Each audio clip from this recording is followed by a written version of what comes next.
जय हिंद। आज के लेक्चर में देखने वाले हैं संविधान के महत्वपूर्ण क्वेश्चन जो कि आपके पेपर में पूछे गए हैं और रिपीटेड क्वेश्चन है। तो चलिए अपन एक एक करके उनको डिस्कस करते हैं। प्रथम क्वेश्चन की बात करते हैं कि किस अधिनियम द्वारा भारत में प्रांतों को स्वायत्ता प्रदान की गई है। तो आपका राइट आंसर हो जाएगा भारत सरकार अधिनियम के द्वारा 1935 के द्वारा जो भारत के प्रांतों में स्वायत्ता प्रदान की गई थी। इसी प्रकार बढ़ते अगले क्वेश्चन की बात करते हैं कि शासन की एकात्मक पद्धति का लाभ है।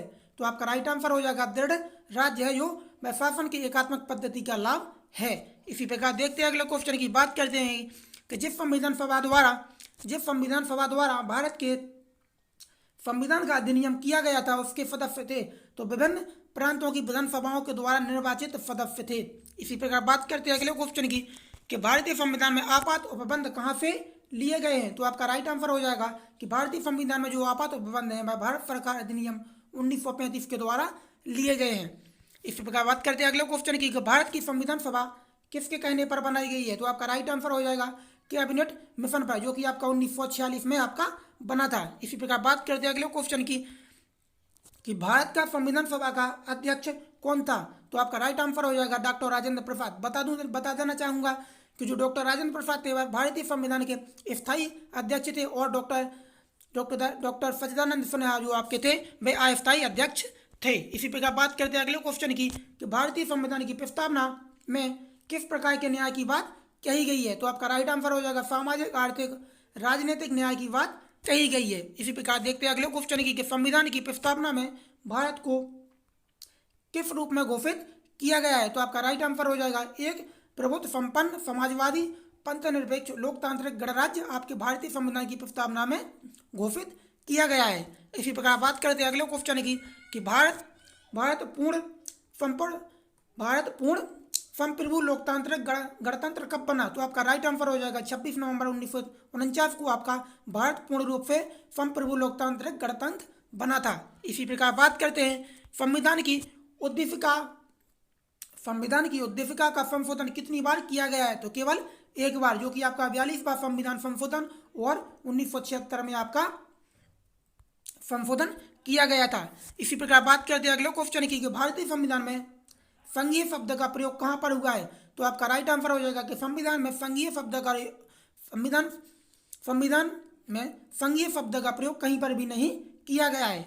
इसी प्रकार देखते हैं अगले क्वेश्चन को कि भारतीय संविधान के अनुच्छेद 1 में यह घोषणा की गई है कि इंडिया अर्थात भारत राज्यों का संघ होगा। इसी प्रकार अगले क्वेश्चन की बात करते हैं किस अनुच्छेद में इंडिया को भारत भी कहा गया है। तो आपका राइट आंसर हो जाएगा अनुच्छेद 1 में। इसी प्रकार अगले क्वेश्चन की बात करें यहाँ पर कि भारत में किस प्रकार का संघवाद देखा जाता है। तो आपका राइट आंसर हो जाएगा संघ बनाकर राज्यों का गठन करना।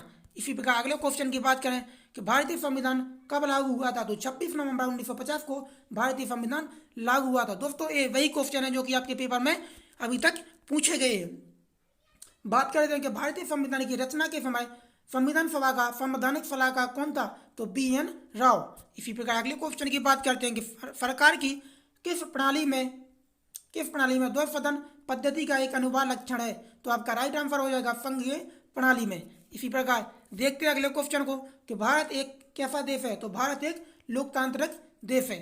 इसी प्रकार बात करते हैं एक और क्वेश्चन की कि भारत में एकल नागरिकता की अवधारणा अपनाई गई है। तो इंग्लैंड के संविधान से भारत में एकल नागरिकता की अवधारणा अपनाई गई है। इसी प्रकार देखते हैं अगले क्वेश्चन को कि संविधान का कौन सा भाग नागरिकता के प्रावधानों से संबंधित है। तो भाग 2 हो जाएगा आपका यहाँ पर राइट आंसर।